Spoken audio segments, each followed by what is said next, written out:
Welcome to the Wade Center Podcast, a podcast of Wheaton College. I was going through a very difficult time in my life, a very anxiety period in my life, and I was just starting to make the connection between the presence of God as shown through his creation and, his attentiveness and his love, and the fact that he could stand there and make such a declaration about a dandelion and about the kinds of things that we encounter in ordinary life as things that were intentionally meant for you to see and to witness and to remember who he was huge. It was the reminder that I needed at the time. Welcome to the Wade Center Podcast. I'm Jim Beitler, the director of the Wade Center, with my co-host, Aaron Hill, partner in crime. Aaron Hill, I don't know, what is it? Partner in crime. We are not committing crimes. Okay, good. Good to know. As well as our guest today, Amy Baik Lee. Amy is the author of This Homeward Ache, How Our Yearning for the Life to Come Spurs on Our Life Today. She's also a founding member of the Cultivating Project and a contributor to The Rabbit Room. Amy currently serves on the board of the Anselm Society and is a former co-director of the Society's Arts Guild. Welcome, Amy. Thank you so much for having me. It's so good to have you on the show. Yeah, I'm thrilled. I've just loved your book. I absolutely loved reading This Homeward Ache. It spoke to me in so many ways. It's such a moving meditation. It's a personal meditation. It draws on the Wade Center authors, a lot of the Wade Center authors, all about our longing for home. Could you tell our listeners a little bit more about the book? Maybe just give us a brief synopsis of it, and then where did it come from? Sure. And thank you so much for your kind words. This Homeward Ache is a story in two parts, just tends to be how I think of it, talking about primarily what Lewis called the inconsolable longing, or Sehnsucht. And the first part is more of a linear narrative of how I encountered it throughout my early years, and then how those dots came together for me eventually and helped point me towards a deeper understanding of Christ. And then part two is more of a collection of essays talking about how learning to live with the longing has filled out the individual and separate areas of my life. And so I guess that's kind of where it came from as well, because I think the story that I've told about the behind the scenes of this book is that I started to come into communities maybe about 10 or 15 years ago where people were talking about this longing, and it was such a balm and an inspiration to hear, that other people had felt it as well. But it was only probably at the point where I heard people wondering about, well, what are you supposed to do with this longing? Do you just experience it and then go back to daily life? That was probably the point where I started thinking about maybe I have the ability to offer a story that might be able to encourage somebody to live into the longing instead of ignoring it or storing it away. And so that's where the book came from. Yeah, it's wonderful how in the book you weave together so many of the authors that our listeners are familiar with. So there's, you're drawing on Lewis, of course, and then Tolkien makes an appearance, Chesterton makes an appearance, MacDonald makes an appearance, even Clyde Kilby, the founder of the Wade Center, makes an appearance in the book. Yeah. Awesome. And I want to talk about Clyde Kilby in just a second, but I want to talk about the other authors first. What drew you to these authors? And I guess what I'm really interested in is, why do you think these authors resonate so much with us?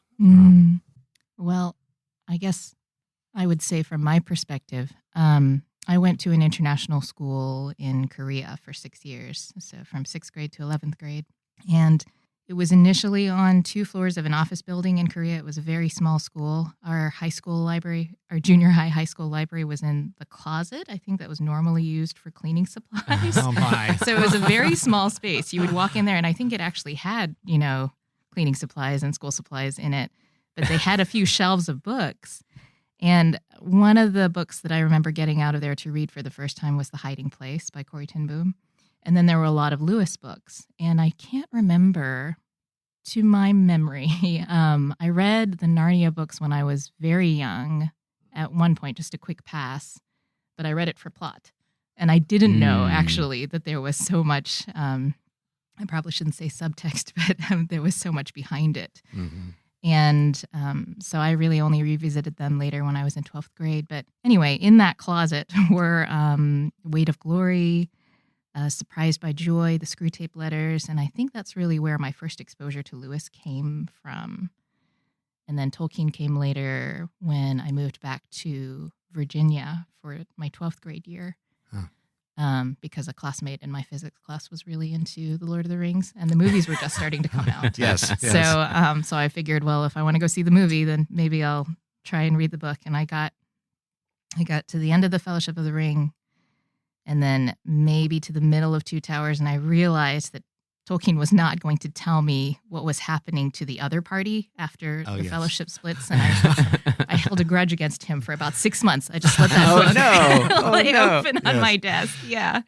But that was the beginning of my discovery of the Wade authors, I guess you could say. And as to why they appeal, well, I feel like they say a lot of things that are timeless, of course, and speak to the human condition rather than what's just contemporary. But I love that. I feel like the more I get to know the reasons behind what they wrote and how they collaborated with each other, I think I love that so much of what they did just came out of the organic interactions and workings of their own lives. So the fact that so many of the stories that Lewis and Tolkien wrote were because they didn't exist and they wanted to read them.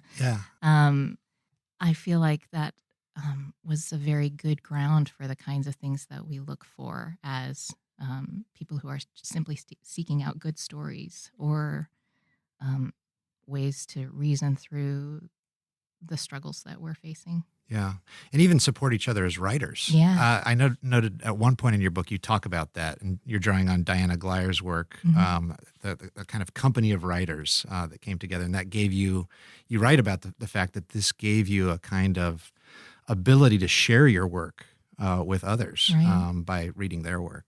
So I thought that was really compelling. Yeah. I really love what Diana Glyer has done with the company they keep in Bandersnatch and just showing the interaction between their relationships and opinions of each other. Yeah. So I was going to ask you a question, Amy. Sure. Obviously, as Jim was saying, as people who listen to the podcast are familiar with us, have heard us talk about Sehnsucht before and talk about these topics before. What's that? I've listened to I listen to so many podcasts where somebody like really mispronounces it. It's really funny, But what did you learn that was new, or how did your understanding of this experience maybe expand or interact with in ways that are maybe outside of, oftentimes when we talk about it with Lewis, it's sort of a pre-evangelism impulse. This is this thing that's leading you to look for fulfillment in Christ, and so we often talk about it through an evangelical lens in terms of actually sharing the gospel with somebody or preparing their hearts. But in terms of your book and the research that you did, talk about, does it feel bigger to you? Does it feel different than what Lewis is describing? Yeah. Well, it's interesting that you talk about it as an evangelistic tool, because for me, I know for Lewis, it was very formative in, I think, helping the boundaries to close in or helping him maybe stay on the journey of where he eventually ended up. For me, I had separate instances of encountering Sehnsucht before I became a Christian, but then even after I became a Christian, it just never occurred to me that those two things were related until I read Lewis. And so I feel like, well, maybe my conversion to Christianity maybe was more cerebral in that sense. I was in 6th grade, I think, and it was very much an appeal to, it was very much a, do you want to go to hell or not question. Yeah, no, that's, yeah. And so that's kind of where my faith started. Well, I think by the grace of God, it was the beginning of a lot of other things that I just wasn't aware of at the time. But for me, so it wasn't an evangelistic avenue. And so when I think about what I learned in the course of writing the book, a lot of it was informational. Like just I finally got to go look up, what did it have to do with Novalis and the quest for the blue flower and all of that. And we should talk about that. And then I got to go down a fun little road with Gregory the Great. which I got through like a comment in a blog post or something like that. Anyway, it's the kind of thing that thrills me about research. But that, I'm sorry, I think I've lost the thread. No, of your I was just question. asking how it expanded, and in your mind, was it any different than the evangelical impulse? Yeah. But that actually, you bring up the Blue Flower and Novalis. Let's talk about him. Yeah. We've talked about this on the podcast before. I've mentioned the, I always get the name wrong, but it's something to do with Henry von Oftendingen or something like that. It's the story that Novalis writes, his short story, which I encourage everybody to go out and read. You can find it on English translations online for free. There's some good ones out there. Talk a little bit about that, what you discovered there, how that maybe helped you make sense of what Lewis is talking about, what you had experienced. The more we can talk about Novalis, especially because MacDonald was such a huge fan. A lot of people don't understand how big of a fan of Novalis he was. He goes out and he translates his hymns of the night and gave it to people as presents when they would come over to his house and stuff. And I didn't know that. yeah. So talk about that, your discovery of that book and how it connects. There's a lot of connections with Romanticism there as well. Yeah, well, I actually don't know a lot about Novalis. I should start by saying that. But so I'm enjoying hearing about these connections. But so the tie of Sehnsucht to German Romanticism, which is where Lewis drew the term from, I guess one of those stories is by Novalis and Henry von Ofterdingen, I think, right? But it's about a man. I might be conflating this with other stories, so you'll have to correct me. But it's a man who has a dream, right? Yeah, so in the beginning of the story, he has a dream. The way the story, just for background, if people have never been exposed to this book, is it's episodic. And so there's this young man, and in the beginning of the book, he has this dream where he sees this blue flower. And then there's a series of events. I mean, he travels, and there's a king, and then there's a daughter, and then there's all these sort of like almost seemingly random events, like episodic, as he's traveling throughout the story, and he's kind of seeking after this experience that he has at the beginning of the book. But the blue flower is sort of represents this kind of longing that he's looking for, and it's kind of ironic because he ends up leaving home to go find this thing. That was something obviously that resonated with MacDonald, and Lewis references it, and we know that he read that. It's just fascinating to me. I enjoyed going back and reading that book because it gave me the experience that I think you get from some of the works you mentioned of Lewis and Tolkien, where they're not talking about it directly, but reading the book itself creates that experience within you. So that to me is something that I find fascinating. As you were writing your book, I'm sure that you probably came across stories. Were there any stories of people having this experience that you thought helped give you any sort of clarity in your own personal experiences? Stories of encountering? Yeah, if somebody, Lewis talks about the little terrarium thing that his brother makes with the moss and stuff. Tin garden. Yes. The tin garden, yeah. Yes, in the biscuit tin. Yeah. What are your tin gardens? Oh, I talk about one in the beginning of the book, which was looking at a meadow in the Blue Ridge Mountains in North Carolina. I think there have been instances since then, like the sweep of autumn leaves on a wind in a parking lot. So these are in very prosaic locations. And I think sometimes just encountering them in art a lot, particularly in maybe fairy tales, but fantasy stories. In music, there are. It's curious with music with me because I feel like there's music that envelops you in a kind of atmosphere, and then there's music where it can just be 4 or 5 notes in the middle of a song or in an introduction, and that's enough to get my attention. And so I get that sense of what you're talking about that comes through in Lewis and Tolkien, and I think a lot of MacDonald stories. Maybe it's the thing that also Lewis latched onto in Phantastes when he encountered it for the first time. Yeah. But I love that for Lewis, I feel like he leaves a series of breadcrumbs because I don't think he says Sehnsucht maybe more than once in Surprised by Joy, the word itself. But he talks about being a votary of the blue flower, which is also, I think, a one-time appearance. And those are enough to make you go, okay, what did he mean by that? Where did it come from?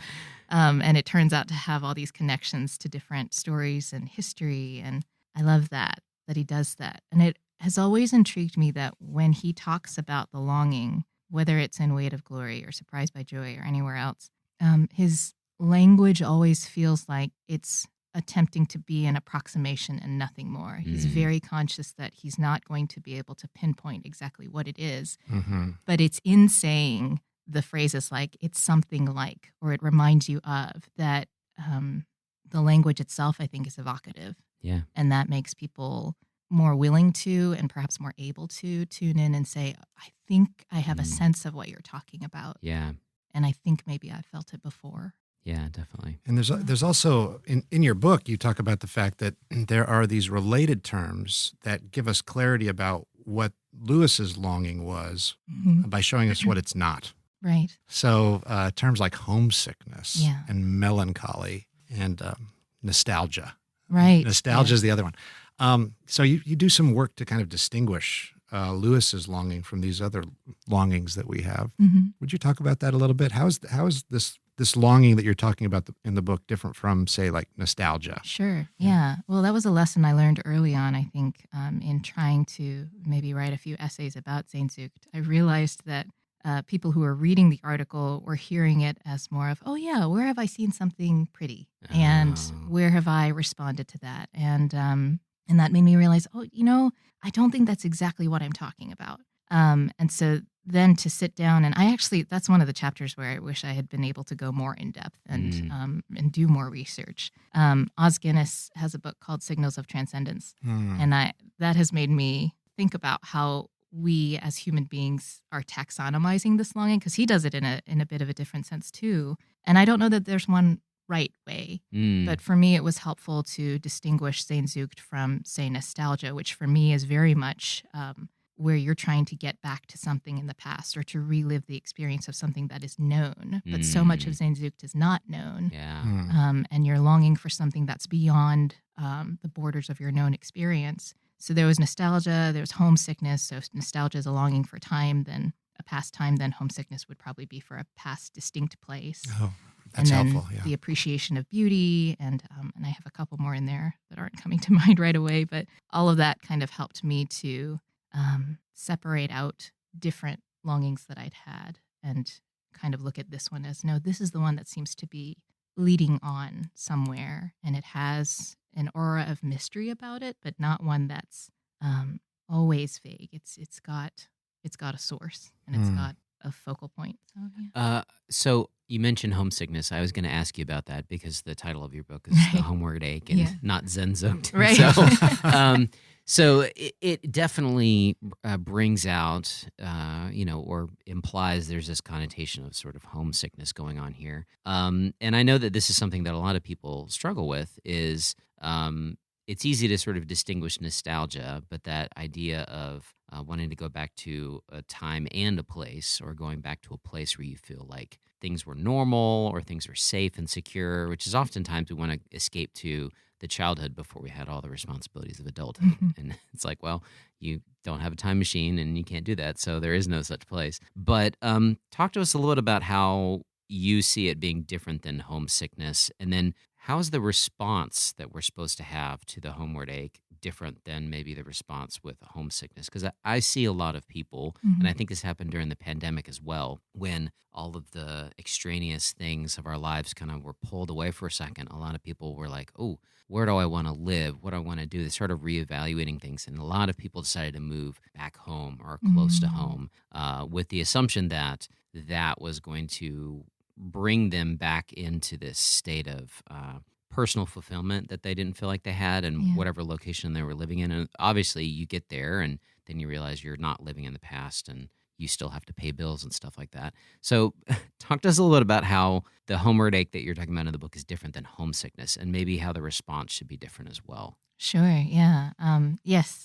It's a little bit of a cheat, I think, that it's called This Homeward Ache. Although I did have that title in mind for a long time, because that's really how the connection came together for me. That I realized or learned that Sehnsucht is related to our longings, not necessarily for our childhood home, but for our eternal home, the place where we were meant to be, the relationship that we were meant to have with God. And so that homeward in the title is definitely beckoning to and talking about our home with God. But it's so interesting what you say about nostalgia and homesickness, because I think the warnings, the dangers of nostalgia and homesickness are that we tend to idealize things that have happened in the past, especially if something in the present is difficult. Yeah. And so to the extent where what we're remembering, we're not remembering correctly. And so the return that we want is to something that didn't even exist before. So I think that's something that's always good for us to keep in mind. And then, there was something that How should we, compared to that, then how should we respond when we feel this homeward ache? Yeah, I think What do we do with it? I think we have to know, first of all, that it's not something that can be tamed and caged. I know I'm talking about it in maybe like a mythical animal sort of sense, but I really do think, and I think that's the thing that Lewis does so well with it, is that he doesn't attempt to take it apart. And his descriptions are only ever like something who has seen something go flashing by. And it helps you to recognize, I may have spotted that in my life too. But so the way that, so I think there's definitely a distinction between this homeward ache and also homesickness, but they're not necessarily mutually exclusive. So Frederick Buechner wrote a book called The Longing for Home, where he spends most of the book talking about his experiences growing up, not in his childhood home, but the time that he spent in the home of his grandmother, and how that became definitive to him for a certain type of love and belonging. And so when he thought about heaven, or he thought about belonging with God, so much of that was rooted in his experience in the house of his grandmother, that I think at some point he says that if we're lucky, we have experiences that we're able to call back to, from which we draw the truth of what it is that we're waiting for. But I think that is the lovely thing about Sehnsucht too, is that this homeward ache really, is that it leads us on, and it doesn't let you stay where you want to be. It doesn't let you stay in your own projected ideals or constructions of even what you think heaven will be. I think it's something that more or less keeps you open to the presence of God as he continues to unfold the truth of who he is and what he has in store for us. Okay. One of the famous things in the relationship between Lewis and Tolkien was that Lewis would often try to get Tolkien to make finer distinctions about the point he was making, right? Distinguo tollers, right? And in this case, it seems like what you're saying is this notion, we shouldn't make finer distinctions in some ways. Like Lewis leaves it open, and that's part of its power, at least in the way he describes it for us. I think that's really cool. Really cool. You talk in the book also, one of the chapters that I really loved as well was the Between East and West chapter. And you write about often feeling like you're on the fringes of the culture you have lived in and loved. That's a quote from the book. Could you say more about that? Because I think it relates to home, a sense of home. Could you say more about that and how it kind of connects to the central theme of longing in the book? Yeah, I think with the theme of longing, what the references to Scripture tell us, the emphasis is continually on our identity as strangers and exiles on the earth. And I suppose that could be a bit of a downer, but I've always found that deeply comforting, that we are expected, we are to expect to feel like exiles as we're here. And I think I found that comforting on a personal level too, because I'm Korean by heritage, I'm American by citizenship and by birth, and the majority of my life I've lived somewhere in the States. And so I've got probably three main threads going in my life, which is that Korean-American heritage, and then the time that I spent in Korea, and then my American background and life here, and then also British literature got woven into it all at some point. I think because I moved high school at right when I should have switched into American literature from my former high school. And then the high school that I moved to had just finished their American literature year. So I ended up getting 2 years of British literature. Double dose. Yeah. And so that must have made, had an impact. And then when I went to college, I found that I had zero interest in American literature. British literature will do that too. Yeah.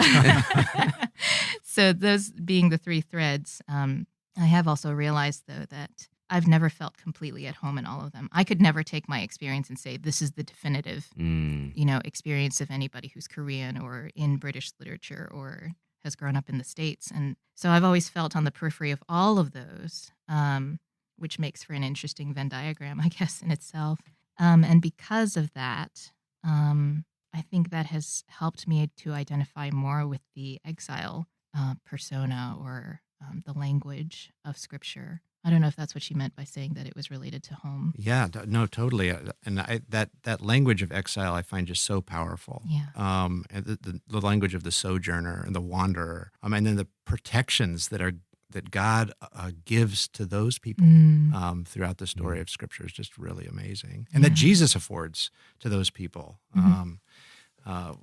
He picks up on that thread from the Old Testament so clearly and kind of brings it into, crystallizes it, brings it into focus. So Clyde Kilby, you mentioned, you teased Clyde him earlier. Kilby. Let's talk about Clyde Kilby. Clyde Kilby, the founder of the Wade Center, founder of the collections. He originally corresponded with Lewis, and that became the beginning of the Wade's collections. But at one point, Clyde Kilby wrote a series of reflections called A Means to Mental Health, a series of statements. And they're on the Wade website. Oh, okay. Yeah, and he used to share them with his class. Yeah. And a lot of people have been influenced by them. Let me read you a few of them. Yes, please. Okay, and then, because you know these. I do.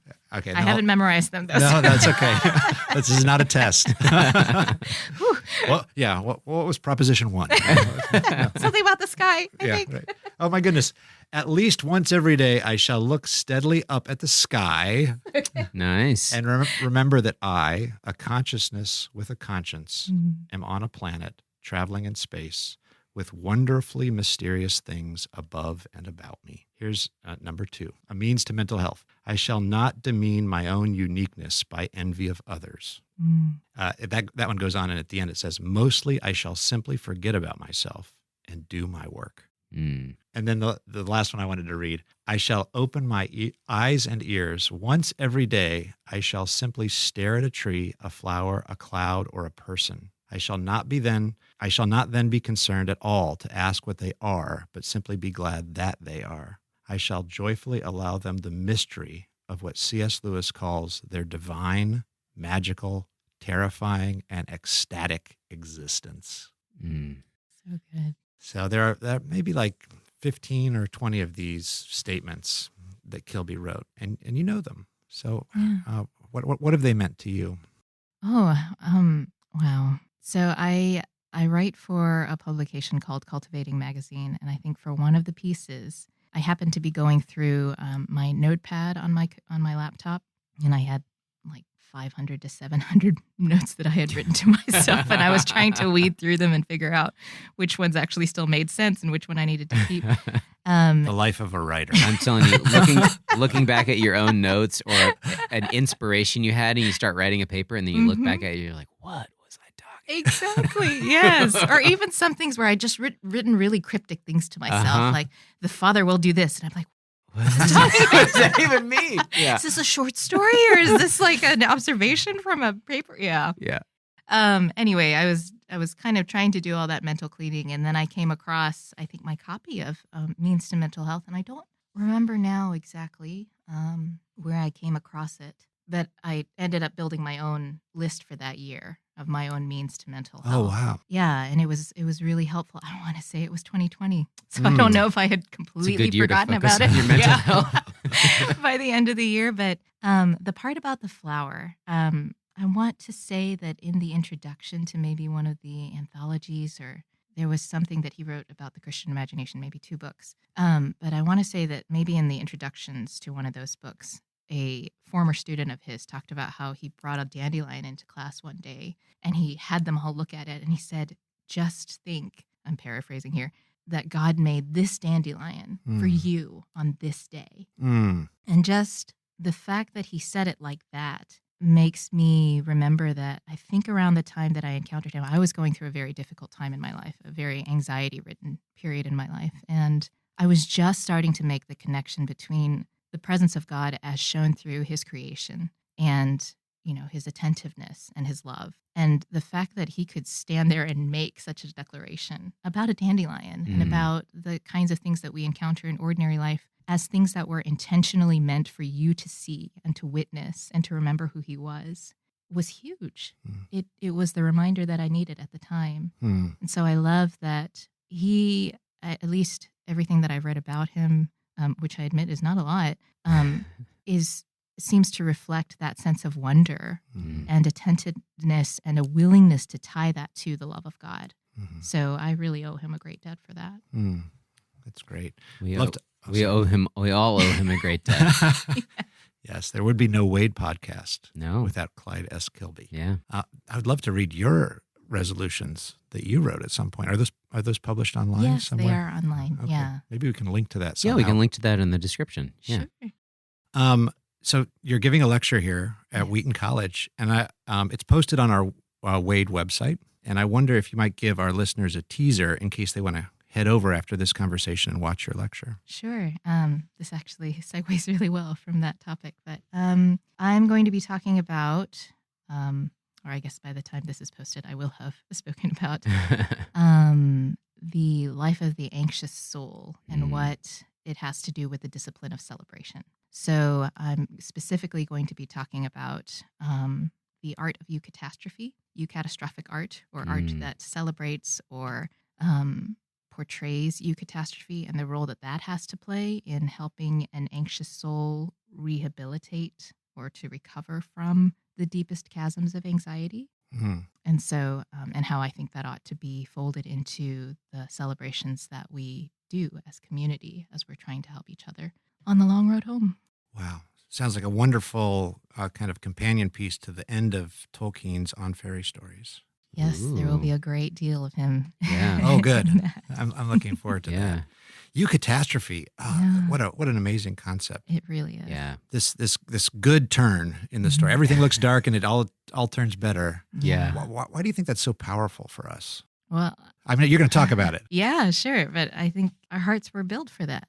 I think it's built into the history of the world. It is the greatest component, I would say, in the story of God that he has for us, that he has enacted for us, and that he has brought us into. And so we have an instinct to recognize it, and we have a longing for it, I would say. And I'm grateful that Tolkien went ahead and coined that term. I'm also grateful for how he demonstrated it, in his stories. And I remember, I think, actually reading Lord of the Rings for the first time and thinking, oh, well, this is probably going to have a happy ending, I guess, and trying to feel my way through the tropes that I knew and the stories that I had already read.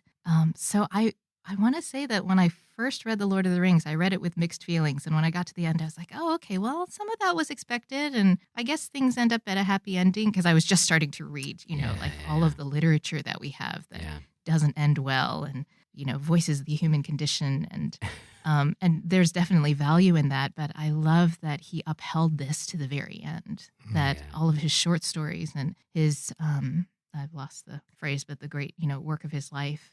Legendary. Yeah, that all of that, he didn't shy away from celebrating eucatastrophe. And I think he considered it a reflection of what is actually true and what we should expect. I love that idea because too often in sort of academic, popular, New York Times opinion section of the world, we look down on happy endings as a trope, as a cliche. But Tolkien's argument is, well, this is actually the way the world was designed, and it will all end, in a good way in the end, and that's part of what we're longing for. And so this, to recognize it and go, no, there's something actually natural, like this is what we're longing for. That's why the happy endings still resonate with audiences, no matter how much they think that they're a trope or they're a cliche. If the story doesn't have a happy ending, we feel let down because so much of our lives are us being let down and not seeing happy endings that it's part of what we're longing for, So to see that reflected in literature, I think can be a healing thing for people. Yes, absolutely. And I think the other thing that Tolkien does well is, on fairy stories, he talks about the necessity of discatastrophe before you even get to thinking about eucatastrophe. And I love that he doesn't rush through the discatastrophe. I don't know in anything. So there's that acknowledgement of the long defeat. Amy, thank you so much. This has been delightful. What a wonderful conversation. Thanks for your time with us. I've enjoyed it so much. Thank you so much for having me. All right. Till next time, friends.